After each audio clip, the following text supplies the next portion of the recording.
Happy early Halloween from AlertFind. Today's webinar, we are talking zombie apocalypse, how to bring your training exercises to life.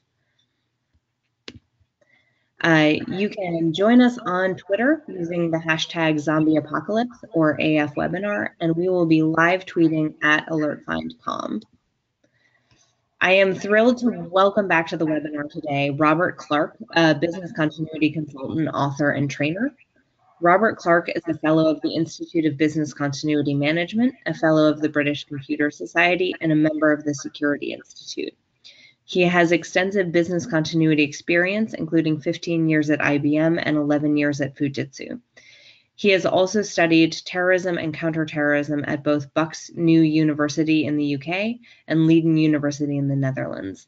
He is now in his final year of working towards his doctorate at the University of Portsmouth, UK. Clark's first business continuity book, In Hindsight, a compendium of business continuity case studies, was #1 on Amazon. His other publications include Business Continuity and the Pandemic Threat, and the newly released Crisis Management: Is Social Media Its New Best Friend or Worst Nightmare? Welcome, Bob. We're so thrilled to have you today. Thank you, Danielle. Good to be back. And I will be your moderator today, Danielle Ricci. I am the Vice President of Marketing at AlertFind. Today, we're going to cover how to use zombies to make emergency preparedness more accessible, how to create ideal training schedule for your organization, how to engage your employees in the right training approach, and how to use this training material for tabletop exercises, discussions, and live training, and how to avoid common mistakes. So Bob, can we start by talking about the types of scenarios that organizations should consider when implementing as part of their emergency preparedness plans? Yeah, I'd just like to say, first of all, that emergency preparedness is really all about the steps that need to be taken to respond and to survive during a potentially life-threatening situation. Now, that could be for us on a personal basis, within a company, right up to dealing with a global catastrophe, or fortunately, that doesn't happen too often. As individuals, we may make plans to prepare for situations that threaten our very existence, such as a fire in our homes, an earthquake, a pandemic, and so on. From a company perspective, which is obviously what we're going to focus more on today, emergency preparedness deals with the threats that employees may face, while at the other end, a civil emergency looks at the wider population. One example is a company is likely to have an emergency evacuation plan that addresses the possibility of one of its premises catching fire. A civil emergency, on the other hand, is looking at the bigger scale things and will probably look at things like wildfires, which obviously California has been suffering of late. But one thing that is important to remember is emergency preparedness. Whatever your plans are for one organization, they probably won't work for another. So don't go to your mate down the road and say, can we borrow your emergency preparedness plans? Because one size doesn't fit all. And a good example of that, if you've got an organization which is located in an area prone to flooding, they're probably going to reflect that in their plans. Although there's no point in developing a plan if you don't need to. If you've got a company that says they have premises in California and in Florida, the California one is probably going to be more worried about earthquakes, whereas the Florida one is going to be more concerned about hurricanes. So what about the list of potential disasters that we may find ourselves looking at an emergency situation? Now, I've got a few here that it's not a definitive list, but it's a few to focus on. And we're talking about things like earthquakes and volcanic eruptions, fires, of course, I've mentioned, floods, pandemics, extremes of weather. It could get incredibly hot or very cold. Chemical, biological, radiological, or nuclear incidents, they happen. Hurricanes, tornadoes, tsunamis, terrorism, the list goes on. And we need to be prepared for all of the things that our organizations consider to be a genuine threat. Now, ultimately, each organization will need to perform a risk assessment to help them decide which of the life-threatening scenarios that they face necessitates some form of emergency response plan being prepared. They also need to prioritize those plans because they may have quite a few in scope, and clearly you can't do everything at once. So that's I think the best advice that I can give you as far as that particular question is concerned. So for all of the scenarios that you just mentioned, which types of these emergencies would you consider suitable for using a zombie apocalypse attack scenario as part of an exercise program? Well, there's a school of thought that once you validate your emergency preparedness plans using the concept of a zombie apocalypse, you should be able to deal with just about any emergency scenario that reality may choose to throw in your direction. I would take that with a pinch of salt.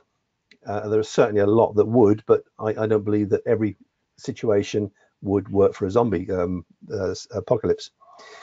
Zombies have been a popular theme in emergency planning now for a number of years, especially in North America. In fact, it isn't difficult to find, if you go onto the internet, individual zombie survival kits for sale. I trust everyone out there has got theirs. It may be 7 years ago, I guess, that the CDC and FEMA started promoting zombie preparedness campaign. The thing about zombies is they capture people's imagination in a way that actually disasters don't. And okay, so when's it going to be appropriate to use a zombie apocalypse attack scenario? The first one that comes to mind is shelter in place. And that can be used for a number of scenarios, whether it's an incident involving a CBRN, bomb scares, terrorist, hazardous materials spill, etc. It's something which is really basically saying you need to batten down the hatches, barricade the doors, barricade the windows, and keep people safe inside. Police may also instruct you to secure your building to deny access to someone. They could be looking for refuge, perhaps from a police manhunt. And in fact, a point in case that comes to mind was during the Boston Marathon, when they were searching for the miscreants that were involved there. You may also need to protect your premises and, of course, your staff from a demonstration, which turns into a civil disturbance. And that happened here in the UK in 2010. A peaceful student protest turned violent, and the headquarters of the Conservative political party and also a Royal Bank of Scotland building, I seem to recall, were breached, damaged, and staff were threatened. Authorities might issue a shelter-in-place order because of maybe a fire. And in fact, this occurred in 2012 in California when a local Chevron refinery caught fire in Richmond. But remember, it's not about just being able to barricade yourself into a building. As you need to make some provision for surviving behind the barricades initially for an unknown length of time. Are you going to be there for a few hours, a couple of days, longer? So you're going to need access to a variety of items, especially food and water. And one of the things that's worth looking at, and the CDC is very good here, is a website that actually recommends what provisions you should take into consideration. And the same applies at home. If you're preparing for some kind of emergency, then what are the things that you need to have in place? Now, turning the in-shelter scenario around and considering an emergency evacuation. Now, that could be responding to the likes of a fire, of course, an active shooter who's penetrated the building, a bomb threat. But just remember that while you include the provision in the evacuation plan for the use of a fire assembly point, which a lot of organizations do, keep in mind that if it's an active shooter situation or a bomb scare, what you're doing is encouraging all the people to assemble in one place, and you are creating a concentrated target for any would-be assailants.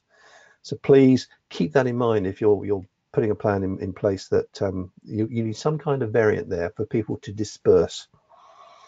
One other scenario I think probably worth mentioning is for organizations that are involved in tourism, hospitality, events management. This would include the likes of hotels, restaurants, but could also cover sports venues or perhaps pop concerts, which could be held in the middle of a field, of course. In short, I'm talking about anywhere where there is a large concentration of people. In such scenarios, you don't have the luxury always of a shelter-in-place situation, and you need to be sure that you're capable of evacuating your customers as quickly and as safely as possible. Now, look, we've seen incidents occur with active shooters in hotels such as Mumbai, the Taj Mahal Hotel in 2008. Audience was taken hostage in a Moscow theater in 2002. And We've seen active shooters at concerts. Las Vegas was only last year, wasn't it? And Paris in 2015. Just a final point. If you're looking at that picture in front of you and wondering what the hell that's about, if you're looking for a suitable place to set up a base to stay clear of a zombie apocalypse, then somewhere like that could be an ideal spot. In case you're wondering what it is, no, it's nothing to do with Star Wars. It's nothing to do with the War of the Worlds. They're actually a group of forts that were built in World War II in the UK's Thames Estuary. And in their day, they had anti-aircraft guns sitting on the top to discourage the German Luftwaffe from flying over them. So there you go. If you're looking for somewhere safe, I think they're vacant. And so, how can companies use zombies to teach these core principles and get employees prepared so that they react instinctively to an emergency? Yeah, it's probably worth reminding ourselves how the idea of zombie for emergency preparedness came about. Apparently, while the CDC, it seems to have been driving the idea, they actually give credit to the public for originally coming up with the concept. And it was following the Fukushima earthquake and tsunami in 2011 in Japan. The CDC were monitoring social media, which is evidently standard practice during and after an emergency, and they noted numerous public comments were being posted that included references to zombies. So when the next hurricane season came around, they decided to try and link emergency preparedness and zombies as a kind of tongue-in-cheek, I guess, gesture. The result was the concept very quickly caught on, and hence we're talking about it now. But in short, because it's caught the imagination of the public and proved so popular, well, in the USA and Canada, certainly, we're still working on it in the UK, I have to say, it makes sense to try and make some capital out of it and incorporate the concept within emergency preparedness exercises. So can we have the next slide there, please, Danielle? So, how should an organization approach its emergency preparedness plan exercising? Well, there are many names given to different types of exercise, but in principle, they fall into three categories. You can have a discussion-based walkthrough exercise. You can have a tabletop activity, which often is in the form of a workshop. And while you're looking to make it as realistic as possible, it wouldn't actually involve in moving any real people around, which the third one, a live exercise, would. And a live exercise can be used for a discrete part of your organization or the entire organization, if that's appropriate. Now, first and foremost, this should not be done randomly. You could end up with multiple scenarios that your emergency preparedness plans have got to deal with, and you need an exercising strategy. That has to be developed. So any subsequent program coming out of that could cover a period of several months, maybe even a year or two. That's certainly true in business continuity, and I see no reason why that shouldn't apply in the same way in emergency planning. It certainly might be my experience. So in defining your strategy, what have you got to consider? I would suggest that what are the scenarios that your organization has identified as needing some form of emergency response plan? And again, we're back to the earthquakes, tsunamis, and so on. These should be identified as part of your risk assessment process. And equally, you would expect them to be prioritized. So they all come out with a risk assessment ranking. And that gives you the order in which they should be addressed more normally. Now, the second point is how mature is the organization that you're working with in terms of exercising its emergency preparedness plans? And consequently, how simple or how complex should your exercising be? I worked with IBM for a number of years, and we did live rehearsals for our emergency evacuations 3-4 times a year, I guess. But for a company perhaps that's new and in unfamiliar premises, initially, you may want to consider walking through or doing a desk check workshop before you commit to opting for a live exercise. The bottom line is that I'm trying to get across here is learn to walk before you try and run. And certainly because conducting a walkthrough is low risk and low cost, whereas if you go for a live exercise, it's likely to be high risk and high cost. Another point that I would mention here is the frequency of your exercising for specific scenarios. Now, your program that you produce may define that you're going to do exercises once a month, once every 2 months, once a quarter, and so on. But the frequency could be affected by how successful an exercise actually was or wasn't. So if the last exercise was less than satisfactory, once you've understood why, and if necessary made any additions or changes to the plan, it would be wise to exercise the plan again.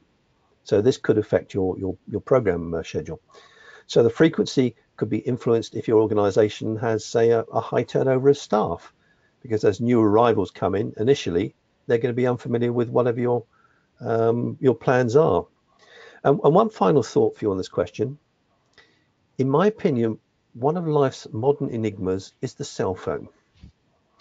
On the one hand, it's given us an amazing ability to be able to contact people at any time, almost anywhere on the planet.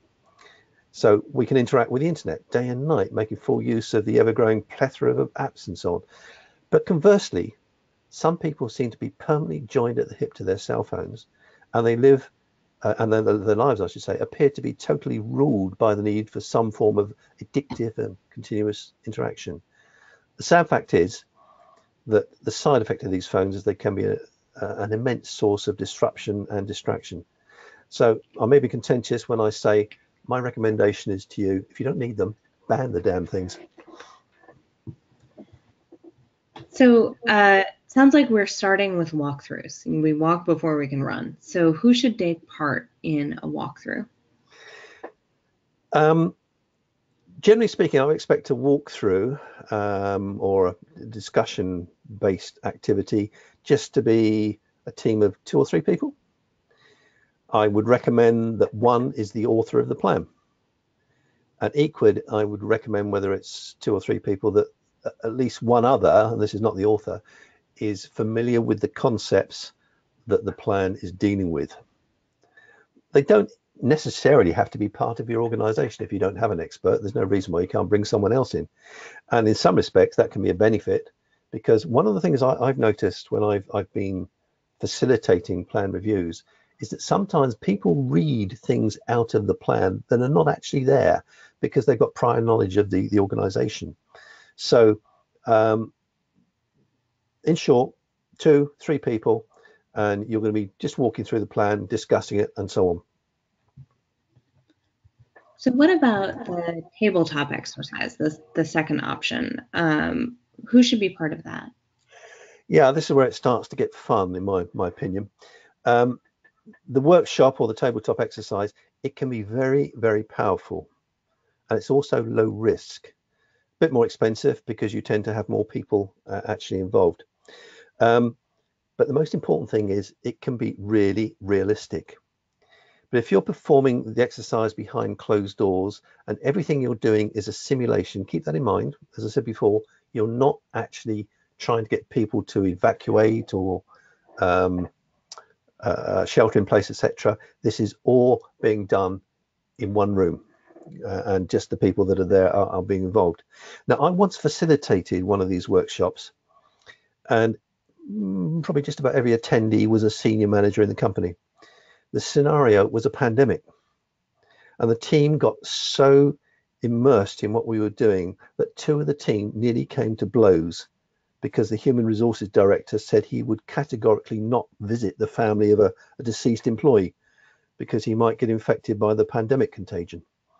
Now, I guess it's probably worth actually adding that his justification was that he didn't want to risk spreading the contagion to his family or to his work colleagues, which seemed to explain satisfactory and diffuse the situation. But what we'd actually achieved there was as realistic as we could make it without actually going into a live situation. And if you're careful with these things, you can achieve that, and it's amazing. I'm not suggesting you have a fight every time, no, far from it, but you want to make it realistic, and that's the key, whatever your scenario is that you're working with. So what is involved in these bigger live events, the most complex type of exercises? Yeah, they are more complex as a rule, and my first bit of advice to you is if you've not done any exercises before for a particular scenario, please do not start with a live exercise. You know, it goes back to what I said before, learn to walk before you try and run, okay? Now, with live exercising in mind, let's start with the warning that these activities, or the reminder, I should say, that these activities are high risk and they can be expensive to run. Now, for some full-scale live exercises, the resources required could really be significant. That's going to result in lost production while placing a financial burden on the exercises program budget. Moreover, your live exercises can, in circumstances, they can be visible to people outside the organization, especially today with social media. Now, one exercise I was involved in, the company actually considered inviting the local fire and rescue service to participate, which is not unusual, but then they decided against it for some reason. Anyway, after the exercise started, a member of the public called the fire and rescue service, and they turned up anyway, believing it was a real emergency. So sometimes, even if you're not going to use your first responders, whoever they may be, police, fire, whatever, it's worth telling them what you're doing so that they're on top of it and they're aware. But it is certainly the thing which gives you the biggest opportunity as a learning exercise for your people, if only to find out where the emergency exits are as part of a fire evacuation drill. So don't be afraid to do it, but make sure that you have gone through the process of walking through, running a tabletop exercise, etc., a workshop, before you get to that point of the live event. And what factors go into the cost of these live events? Well, it's all about disruption of the business, because usually people who are not at their workstations doing whatever it is they do, it's going to cost the organization money. And okay, there may be some exceptions, but this applies to all types of exercise. But the more people you've got involved, the longer the exercise can last and the greater the potential cost. Now, if we're talking about roles a little bit later on, so I'll cover that in more detail then. But there's no reason why you cannot invite people from outside your organization to participate, not necessarily just first responders, but there may be other people you want to bring in, but there could be a cost. So you need to keep that in mind when you're budgeting for these exercises. Okay. So back on April Fool's Day, we published a book that, Bob, you wrote for us of zombie apocalypse scenarios that organizations could include in their emergency preparedness training. How can companies adopt those scenarios and use them and bring them to life? Okay. What the eBook does is to describe 3 scenarios, and it makes suggestions as to how the fictitious organization, which is threatened by the zombie apocalypse, can actually deal with each scenario. Now, to that end, what I consider that we've created is a framework that other organizations can take on board and adapt to suit their own circumstances. For example, we've got a shelter-in-place scenario there, and I dreamt up a design of a conference center. Now, when you look at what you're trying to protect in a shelter-in-place scenario, I'd be very, very surprised if that conference center design actually fitted your requirements. So at the very least, that's something you're going to need to change. But what I would suggest is, if people haven't already, take a look at the book, but see how closely it might fit their own situation. And if they're still struggling with, well, how can I use this? You know, I'll be happy to sort of answer any further questions they might have at a later stage. But here's something I want you to take on board now. The characters in the image that's on the screen at the moment, they belong to what is known as the Koroway tribe, and they live in West Papua, which is part of Indonesia, if you don't know. They were only discovered by Dutch missionaries about 40 years ago, and they live in houses like the ones pictured in the image, which can accommodate a dozen or more of the local inhabitants. And they live in these trees primarily for 4 reasons: to keep safe from marauding animals, to avoid mosquitoes that tend to swarm at dusk, keep clear of evil spirits, and finally to protect themselves from nocturnal zombies. So my question to you guys and girls out there is, do they know something that we don't?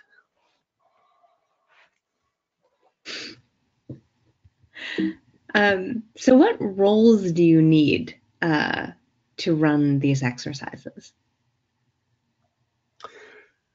As far as the initial exercise, the walkthrough, then, as I say, it's just 2 or 3 people that are going to sit around a desk and have a chat about the plan.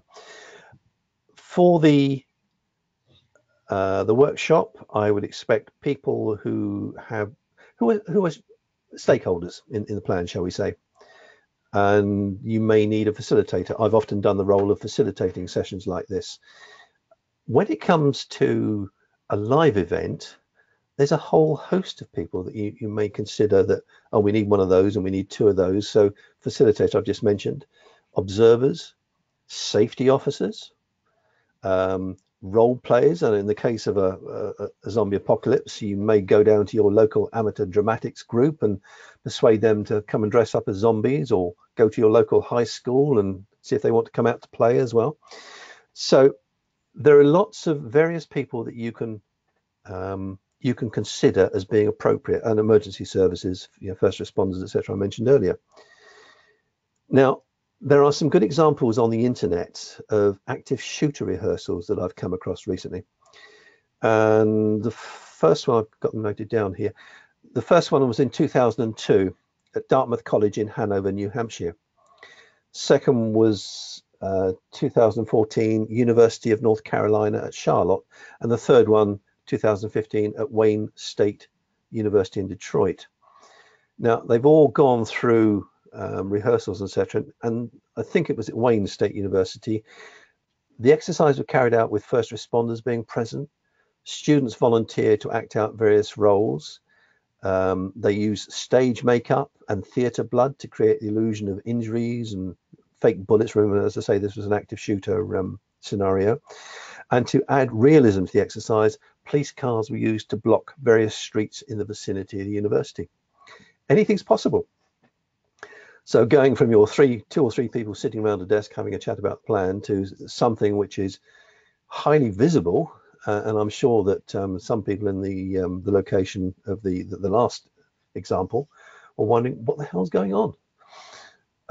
So you need to be careful in terms of people don't actually think that there is something serious going down, as opposed to some form of simulation. Okay. And is there ever a reason to stop or pause an exercise once you've started? Oh, yes. An exercise may be suspended or terminated before the scheduled time for, I guess, any one of a number of reasons.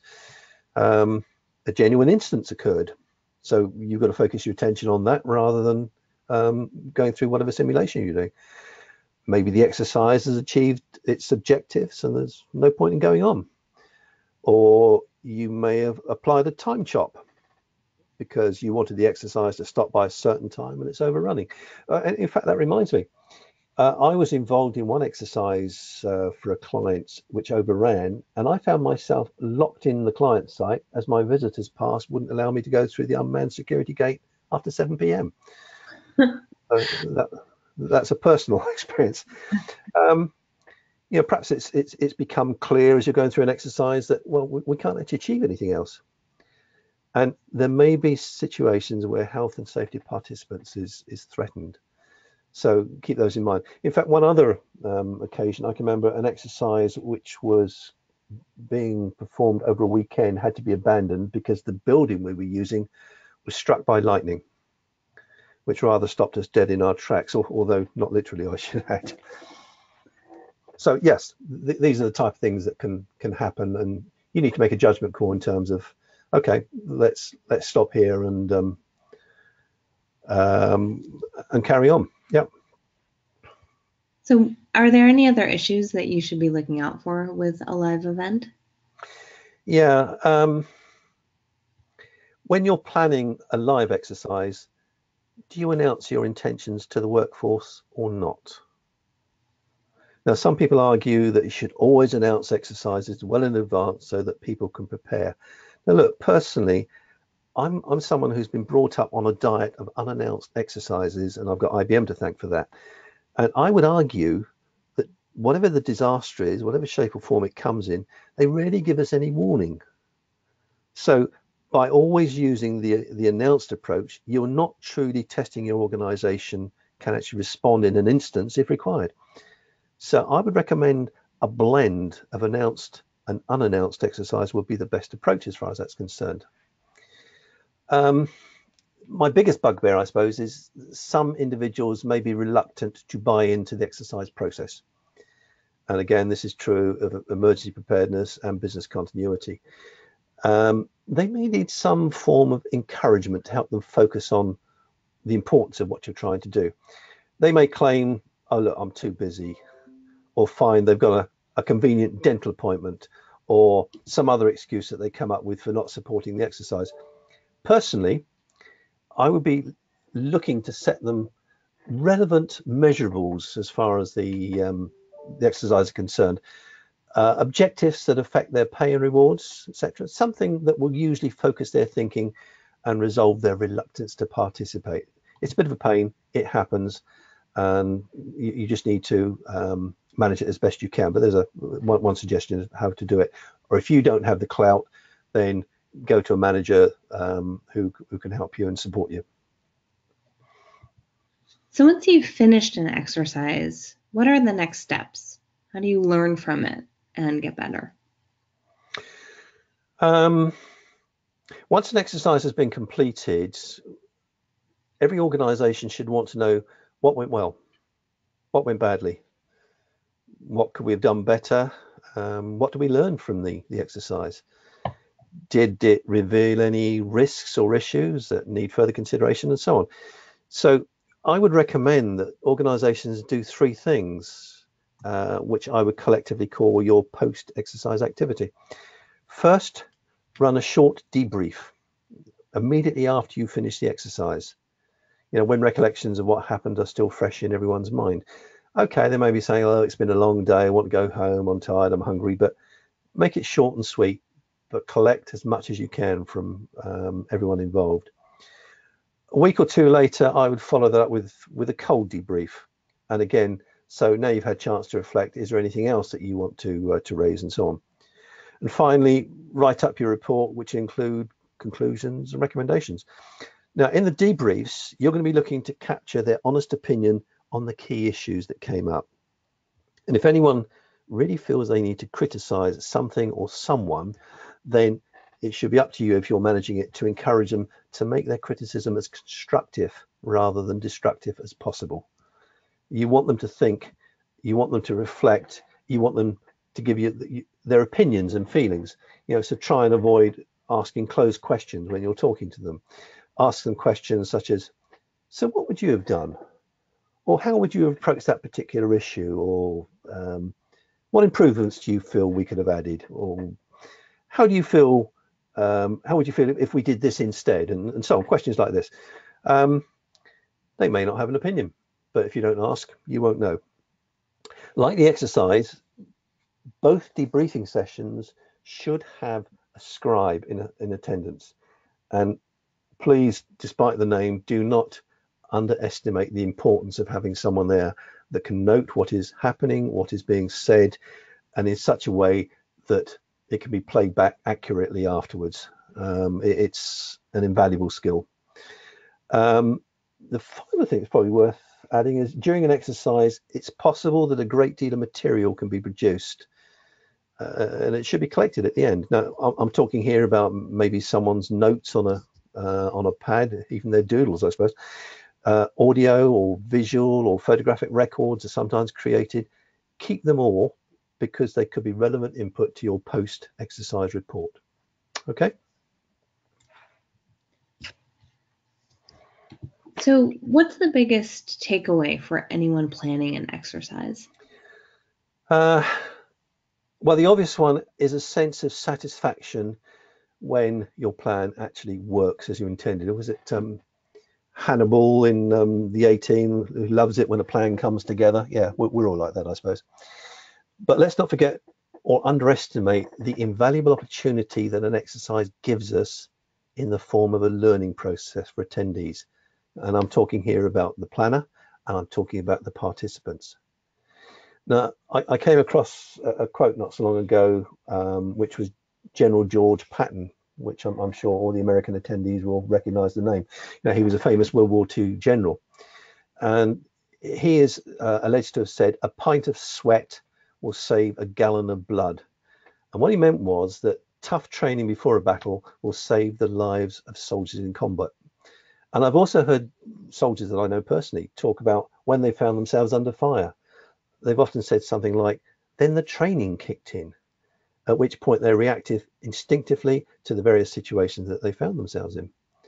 So moving away from the military analogies, if you wind forward to the active shooter incident earlier this year at Marjorie Stoneman Douglas High School in Florida, one of the teachers there, Ivy Shamis, I think her name was, she was teaching a class, and as soon as they heard shooting outside in the hallway, she said that the kids just instantaneously dove to the floor.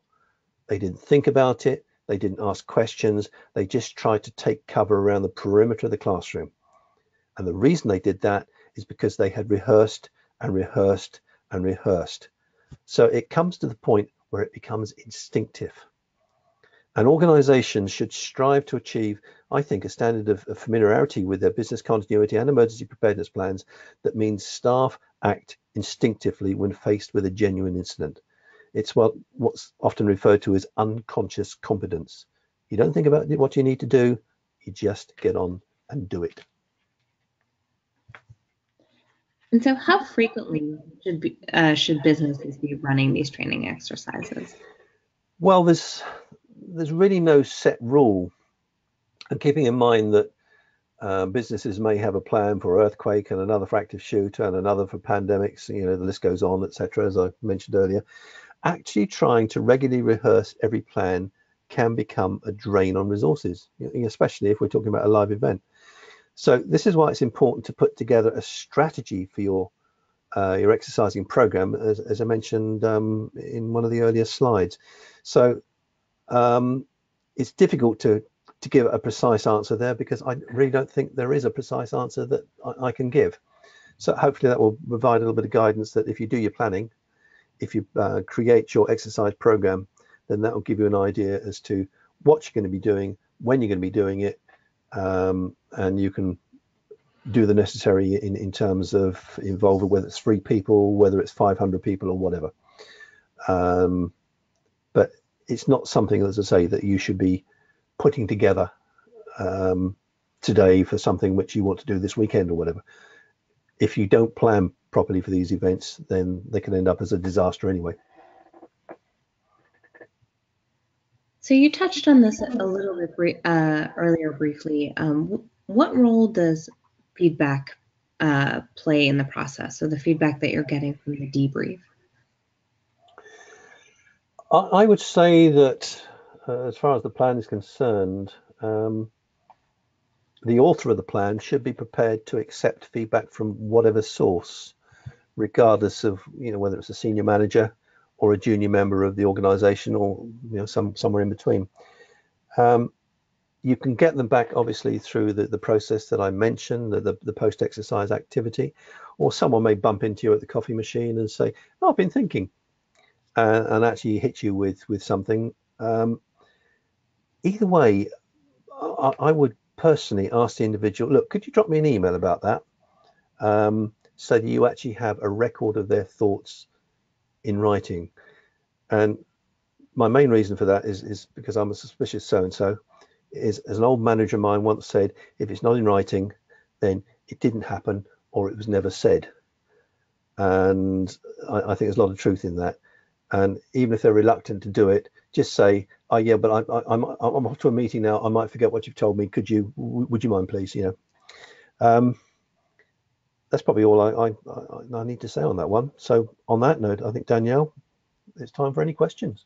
Yeah, I actually have a question about the feedback. Yep. Just for my own curiosity, is the feedback exposing risks of the organization? So people are running through these exercises and they're realizing, oh, we don't even have enough water, or the water is not in the same place as we're sheltering in place, or is it feedback on, you know, the training that people are receiving? It could be both, but to take your first part of that question, I know of an emergency preparedness drill that was in Saudi Arabia. It was the scenario was a plane had crashed at the local airport, and the hospital was basically testing its emergency preparedness. There was a hospital not far from the airport, and there had been a breakdown in communications. And this is where they could have done with AlertFind, I suppose, because the catering manager had not been told that they would need to be fed and watered over the course of this weekend. Now, for any of you that have been to that part of the world, that know it can get very hot, very dusty. So apart from getting hungry, you're going to get very thirsty very quickly. And it was not appreciated that there was no provision made for feeding the participants and obviously watering them too. So it could be anything that you feel that went wrong with the exercise. And if you're using it, using a venue that perhaps you've hired for the occasion. I was at a conference last week. It all went very well, except the IT failed. So there were some criticisms about that. It could have been tested before the event. So any little things that help oil the wheels, or they might be big things. And taking your second point that you made there about risks, yeah, if it's a risk, then is this something you should be adding to your organization's risk register, assigning an owner to the risk? You know, you need to take it seriously, because with emergency preparedness, remember my opening gambit was it's all about looking at situations that are potentially life-threatening.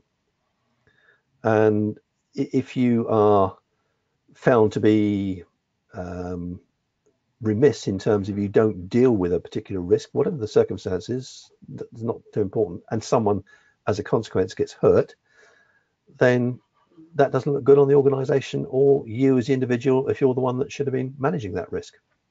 Does that answer your question? It does. Thank you, Bob. So with that, we are going to open the floor up to questions. You can type them into the chat window in the GoToWebinar interface. And we've already had a couple come through. So one of them is, or actually we've had a couple come through on providing resources following up to this webinar.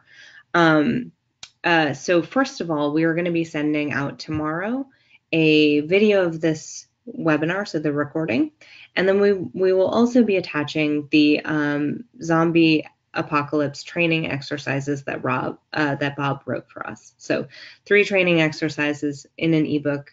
Those are coming at you tomorrow along with the recording. I believe that we will also be publishing blog posts in the near term with some additional websites and scenarios for folks to check out. So if you want to dig deeper on this subject, we have you covered.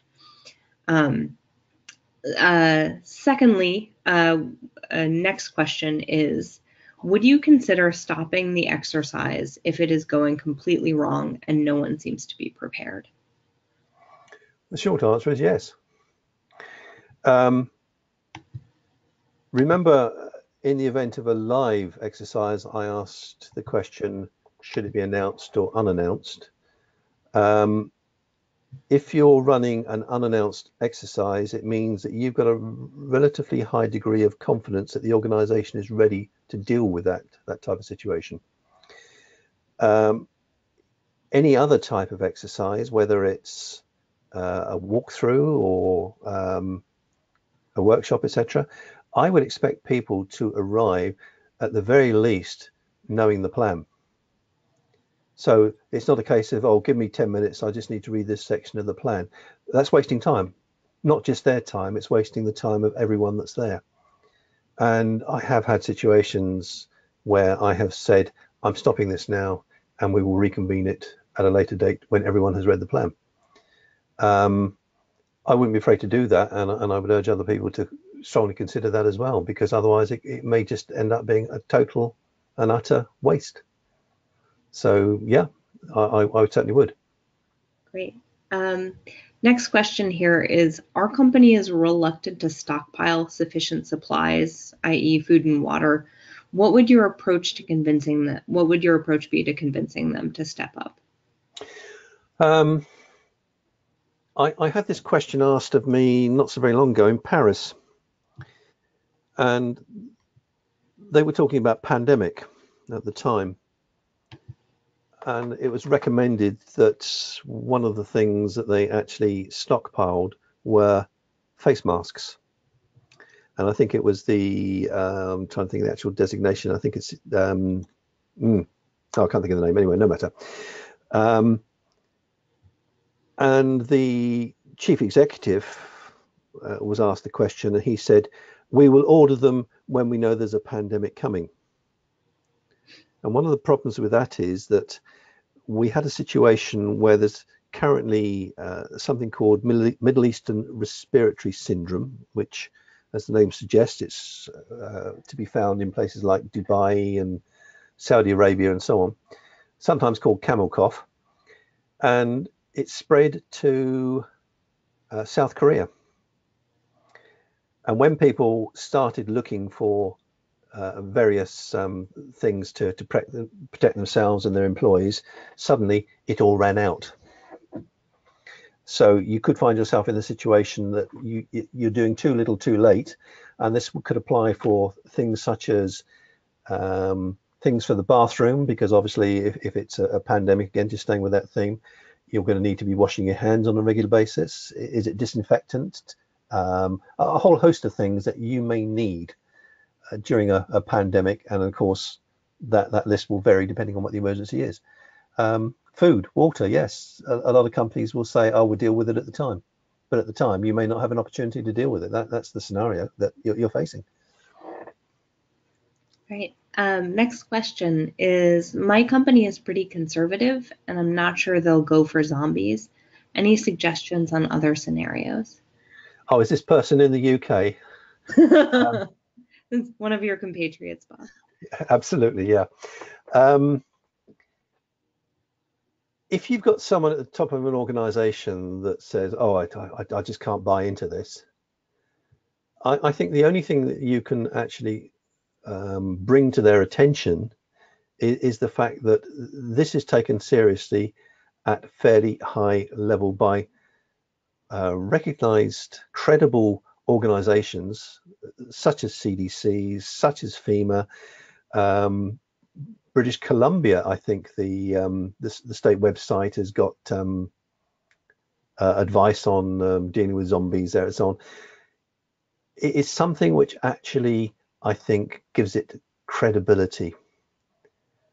And the best you can do is point them at it. Now, if they're the person that makes the decision that you're going to have a straightforward evacuation, or you can play zombies, then if they say no, then they say no. That's a tough cookie to break.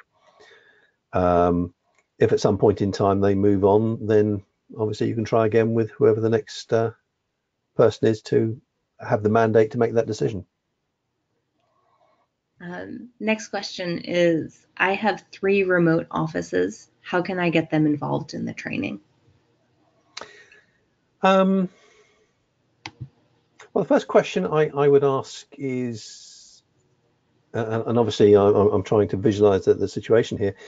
What scenarios do you as a company envisage that could affect all 3 of your locations in some form of emergency? And there aren't many, because if they're dispersed, then if it's an earthquake in California and you've got one in the Midwest and one on the East Coast, then clearly it's the one in California that's most vulnerable. The one that certainly, the one emergency that I can think of that would certainly affect them is, again, pandemic. And you need to think of the practicalities in terms of actually doing a joint exercise if that's what you feel you want to do. But depending on the type of operation that you are using, you may want to actually disperse your workforce if that is possible, by which I mean people working from home. or people working flexible hours to mean that you don't have so many people in proximity to each other. It is called social distancing. So first of all, think, what is the scenario that I'm trying to validate here? Is it relevant for all three companies? Because if it's an active shooter, it's highly unlikely that all three buildings are going to be hit at the same time by active shooters. I'm not saying it couldn't happen, but it's statistically unlikely. So that's the best route I can suggest, is what exactly is it you're trying to test, and is it from a risk assessment perspective something that you need to consider for all three simultaneously? Great. And so I have another question for you. We had a disaster plan that had been updated on 9/1. When we had a loss of facility on 9/11, it pretty much didn't apply. A few elements did. Is our experience normal? Sorry, can you say that again, Danielle? Yeah, I'm a little bit flummoxed by this one too, but I think it's about having a disaster plan that something major happens, and then everything is changed before you've updated the disaster plan. And how normal is that? Okay. Everything's changed before you've updated. Well, first, as far as 9/11 was concerned, that was a massive wake-up call, because at that point in time, business continuity and emergency preparedness really didn't have any procedures worth talking about. That there were a few best practice standards around, but there were no standards that you could say that's what we should be doing, that's how we can be dealing with that. And 9/11 was actually the catalyst for everyone to wake up and say, we've got to do something. But if I understand this correctly, one of the things that will happen to organizations from both the business continuity and from the emergency preparedness side is things change. You may relocate from one building to another, and the risks that you addressed in the first building may not apply, or there may be other more pressing risks that you need to deal with. So your plans need to be updated. If they've gathered dust, then they're probably out of date anyway. And from the business continuity perspective, it's recommended that plans are updated at least, or reviewed at least every 12 months. And if there's been a substantial change in your organization, then again, you should look at what's changed and how that has affected your plan. Same applies to emergency preparedness. What's changed? If you've got a plan to have a shelter-in-place situation, and for some reason it is no longer relevant, you should be changing it. You should be reviewing it and updating it. I hope that answers the question, because I'm entirely sure. I hope so too. Just to say, if it didn't, whoever the questioner was, if they want to contact us afterwards, then I'm happy to deal with it offline if I've missed the point in terms of what they're trying to ask. Absolutely. And so that's all the time that we have for questions. But if you have additional questions and you want to type them into the chat window now, we can follow up with blog posts on your questions. I just want to pull to everyone's attention the emergency preparedness assessment tool that Bob wrote. It's available on our site in the resources section, alertfind.com/resources. This plan will ask you 10 questions and then give you advice on how to shore up your emergency preparedness plan. AlertFind is an emergency notification system for business continuity professionals. We help organizations keep connected in emergencies and even in disaster training, to make sure that you've put these plans in place and make sure that your staff has the opportunity to act on them because they know that there's a disaster. If you'd like to see it in action, you can schedule a demo on our website. We're also offering drop-in demos. This is new. So if you go to our resources section, you will see a block on the right-hand side that lets you schedule a drop-in demo webinar. Next one is on the 30th. And somebody from our solutions team will just be walking through the system and answering any questions that people have about it in kind of in a webinar format, somewhat similar to this. If you'd like to follow up with Bob about anything that you heard here, his contact information is there on the right. And my contact information is on the left. If you have any questions for us or just want to be in touch with feedback, you can email me or you can find us on alertfind.com. Thanks, everyone.